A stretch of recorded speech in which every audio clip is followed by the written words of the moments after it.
Yo guys, what is up? Max here, Diablo 4 video, and today we are going over my tier list for Season 2.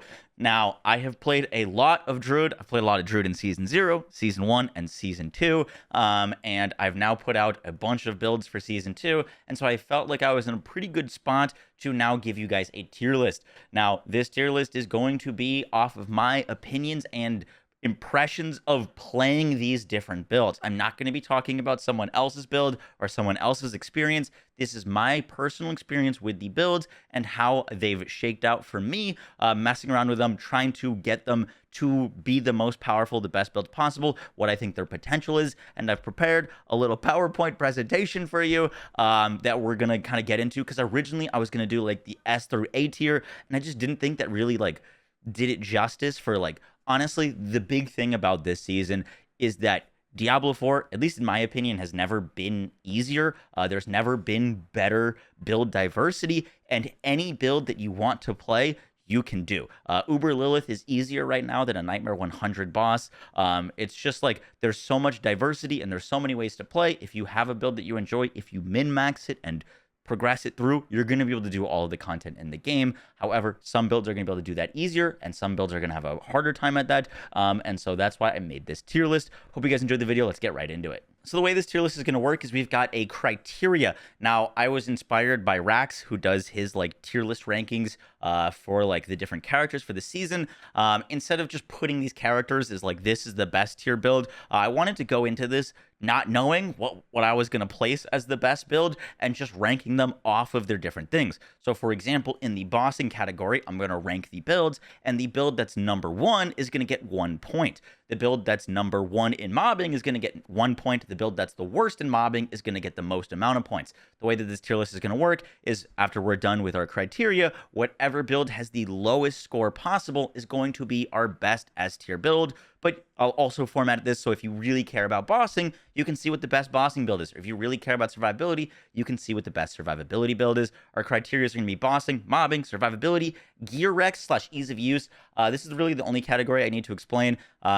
Ease of use is like if it needs a bazillion uniques to do well, then it's not going to be that gear requirement. Like it's going to have a lower gear requirement. If you need to do a specific rotation every single time to do good damage, or if you can just hold down one button, the one button build is going to get a higher score on ease of use. And with that, guys, let's get right into it. So to start us off, this is our bossing tier list. Now, I had a tough time deciding between Vamp NATO and Poison Explosion, and I decided to put Vamp NATO as the number 1 bosser. Now, Poison Explosion one-shots Lilith, and Vamp NATO does not. So obviously the one-shot is more impressive, but certain things can go wrong with the one-shot. Sometimes it doesn't crit, and then it doesn't one-shot. And I found that Vamp NATO across the board for all of the bosses was just the most consistent. It didn't matter what the boss was. It doesn't matter if I used my rotation correctly or not. Vamp NATO just destroys all of the bosses in the game. Nightmare 100, Uber Lilith, Duriel. And so that I put at the number 1 spot. Poison Explosion right behind it. Highest damage that I've seen personally playing Druid this season. However, it can be a little bit inconsistent, so that's why it's not the number 1 spot. Boulder Cane, fantastic bosser. It can be a little awkward on Lilith, but for most bosses, it just is so good. It's so much damage. Followed up by Stormclaw. Stormclaw is a relatively good bosser. It's not the best, which is why I had it at number 4. Pulverize. Now, Pulverize is a little bit of a weird one. I did not play my Pulverize to like min-max endgame. It was like the very first build I did. So when I posted my endgame video, I had like, I think 2 or 3 glyphs level 15 and everything else was like unleveled. Pulverize this season has the potential to do a ton of boss one-shots. Pulverize can one-shot Uber Lilith. My issue with Pulverize is to get it to that damage potential, it takes a lot longer, in my opinion, than some of these other builds. And also, Pulverize is in a weird spot where it's either you're doing a ton of damage and you're one-shotting things, or you don't overpower and you don't one-shot something. So anytime that you have an extended boss fight on Pulverize, if you do not one-shot or you don't get 2 lucky overpowers in a row, then your boss damage starts to fall apart a bit. Pulverize is really about setting up that one hit, and then if that one hit doesn't work, then you've got a pretty poor bosser. After that, I've got Lightning Storm. Lightning Storm is decent at bossing. You do have to like kind of like pull the trigger and just tap fire Lightning Storm. When you're tap firing, it's pretty good. If you're holding it down, then it's going to be a very bad bosser. And then lastly, I had Plague Shifter. Plague Shifter does all the bosses. It does Uber Lilith. It does Nightmare 100s. It just does them a bit slower than the other builds on this list, so I have it at number 7 spot. Then we get to our mobbing tier list. What I mean by mobbing is a build that if I fill a screen with enemies, which build is most comfortably and most easily going to kill that entire screen of enemies. And at our number 1 spot is Lightning Storm. Lightning Storm this season is so good. It's so much damage. If you've used this build, if you mess around with it, it's one of the most satisfying AoE clear builds in the game, in my opinion, right now. It just blasts everything. Lightning goes everywhere. It's really good. Plague Shifters, another one. You're sending out constant landslides. This season, we get a ton of lucky hit with a new tectonic glyph. You can constantly proc those poison creepers, which is a awesome AoE skill. That AoE skill can do a ton of damage. And then you've got Trample, which sends landslides out everywhere, and all your landslides are hitting twice. It feels really good for AoE. Next up, I've got Vampnado. Tornado is a little bit more like a shotgun ability, which is why it's not the greatest mobber, because it takes a bit of time to get that distance, but because it's such a fast movement speed build, it feels really good to go from enemy to enemy. Tornado, like dash, tornado, tornado, tornado, dash, tornado, tornado. And then we've got Pulverize. Pulverize is like kind of a sleeper hit for mobbing. If you're slamming, you can just clear out a full room if you've got the damage, and then you can move to the next room, slam, slam, slam, next room. You're a little bit slow because you're rooted, and you don't have the like AoE coverage that Lightning Storm does, because you're a little bit more of a cone ability than Lightning Storm is. So that's why I've got it at the number 4 spot. Stormclaw, ton of damage. Mobbing is probably one of its like weaker points. However, you're doing so much damage that every enemy that you come up to, you can hit them, dead, move to the next one, hit them, dead, move to the next one. And then in our like lower tiers of mobbing, I've got Poison Explosion and Boulder Cane.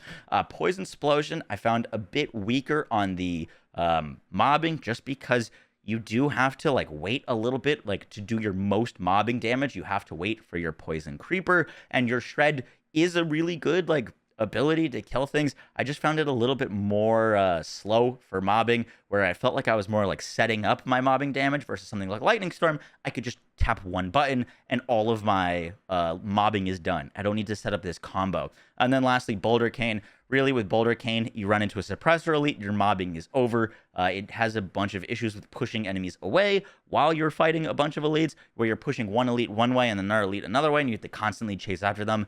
So I think Boulder Cane is the worst mobbing build here. Next up, we get to our survivability tier list. This is just purely based off of what builds can get hit the most, what builds you can play the most lazy on, and which builds are going to survive, particularly Nightmare 100. And the best build that I've found personally that I've used this season is Plague Shifter. It just tanks everything. You feel like a bulldozer. It is really, really hard to die on that build. And then followed by that is Stormclaw. You can use Nature's Fury with Stormclaw. Get a ton of all of your skills up all the time. Basically, anything that's a Nature's Fury build is going to have inherent good survivability because of low cooldowns. And Stormclaw has a ton of like health back every time you're casting all your skills. So that feels really good. Next up, I've got Vampnado. Vampnado, the way that I built it, has a ridiculous amount of survivability. You can use the like Hunter Zenith setup on it, and then you just every time you nado, you debilitating roar, and then you can just sit in enemy damage. The reason I have Vampnado a little bit lower is because if you misfire on the grizzly or the debilitating roar, or you like mess up or you haven't procced it yet, then you don't have great survivability. So you've got a very like conditional survivability versus like Plague Shifter and Stormclaw have like inherent survivability. Then Pulverize, just a beefy build. You're building off of your overpower, so you're constantly building into Fortify and health just inherently. Then I've got Poison Explosion, another Hunter Zenith debilitating roar. When it works well, it works really, really well. When it doesn't work well, it's hard to use. Lightning Storm is a weird one to place here. Personally, and Lightning Storm is one of the easier Nightmare 100 builds that I've used, because it keeps such it can keep such distance from enemies, where you can stay away from like in like the room over and kill enemies before you even see them. Lightning Storm will fire over walls, it'll fire behind doors, and you can kill enemies before they have a chance to kill you, which gives it a ton of survivability. But the way that I personally built my Lightning Storm, it basically gets one-tapped by mostly everything on Nightmare 100 unless you have debilitating roar up. So it's a very squishy build, which is why it's like conditionally not very survivable. But if you're playing it correctly, you shouldn't have any issues. And then lastly, Boulder Cane. Boulder Cane does have a lot of inherent survivability, but once again, all of that kind of falls to the wayside as soon as you run into a suppressor elite. So that just like didn't enjoy that build. It was very frustrating trying to survive on it because I just came up to an enemy that I couldn't kill, basically. Next up, we get into our gear requirements / ease of use. Now, I put #1 slot as Stormclaw. Yes, you do need a Crone Staff for Stormclaw. However, once you acquire it, it's literally the easiest to play build that I think I've ever used on Druid. You literally just hold down a button and walk forwards. And so I put that at the like #1 ease of use. If you want to sit back, relax, Stormclaw is your build. The next top slot is Plague Shifter. Plague Shifter is like the only build on this entire list that just doesn't need any uniques at all to function. You do not have any spirit cost.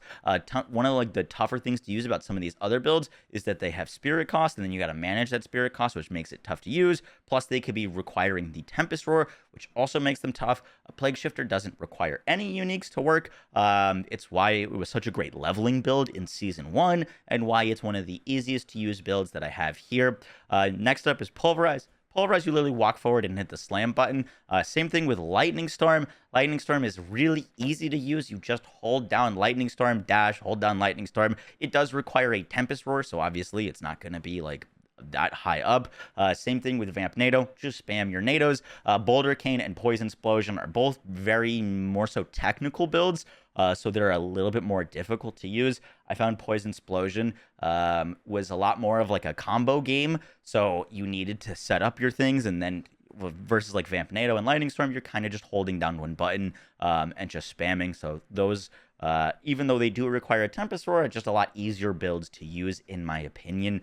So those are our gear recs / ease of use. Next up, we get to our speed tier list. Now, in my head, like speed is if I throw these builds into a Nightmare 70, 75, which of them are going to clear faster? Which are going to be your best gold farmers, your best like veiled crystal farmers that are going to be clearing dungeons for you? It doesn't matter their like survivability at all. You just want to blast as fast as possible. Which ones are going to be the best at that? And at #1, I have Vamp NATO. You can constantly spam NATOs while on the move. It does a ton of damage. It stays like it'll do passive damage, so you can kill enemies kind of as you're running. And it also does a ton of single target. So Vamp NATO is my best speed build, followed by Lightning Storm. Lightning Storm is a standing still ability. However, it will one-shot everything that you click the button on. It'll one-shot screens for you, and it's a better one-shot AoE skill than Pulverize because it's got more AoE, and you don't have to like kind of position yourself to do good damage with Lightning Storm versus Pulverize. You kind of have to like get behind the enemy and get this way. Pulverize from point A to point B in a dungeon, you can just constantly slam and everything in front of you will be dead. You're just moving through an empty dungeon as you're slamming, which is really great. Plague Shifters got Trample, and every time that you're casting Trample, you're landsliding, and then you can Poison Creeper into a pack, Trample to the next group, and that stays up a really good movement speed, and it keeps its good AoE. Stormclaw, while it has like faster movement speed than Pulverize and Plague Shifter, it doesn't quite have the AoE that those two builds have, so that's why it's a bit lower. Poison Explosion, even though it is a shred build, feels a bit slower to me, mainly because, once again, you do have to set up your damage a bit more, but if you can get those enemies in a pack, you can just one-shot everything. Poison Explosion one-shots harder than anything else on this tier list in terms of, like, single-target damage potential. It is crazy, and so there's nothing that you can't one-shot with Poison Explosion. It just can take a little bit more setup than these other builds. And then lastly, we've got Boulder Cane. Boulder Cane does run through a dungeon very quickly, but I find, like, for myself, when I was using it, a lot of times I'd have to backtrack because I'm pushing enemies away, and then the elite that I didn't know was to my right dies, and then it's got Animus to the right, and it got pushed away, and then another elite is going this way. I designed Boulder Cane just to be a bossing build. That's what it's best at.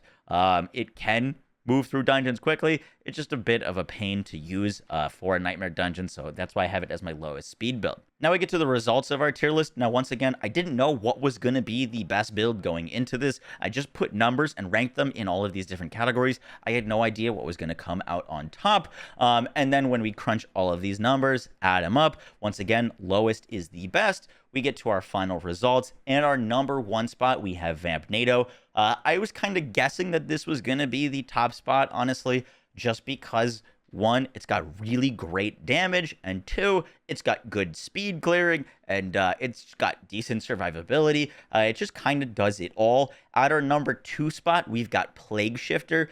Plague Shifter, really easy to use, doesn't require any uniques, really tanky, good mobbing, good speed. However, just like so we're like clear, I had it as our worst bosser. I had Plague Shifter at our number 7 spot for bossing.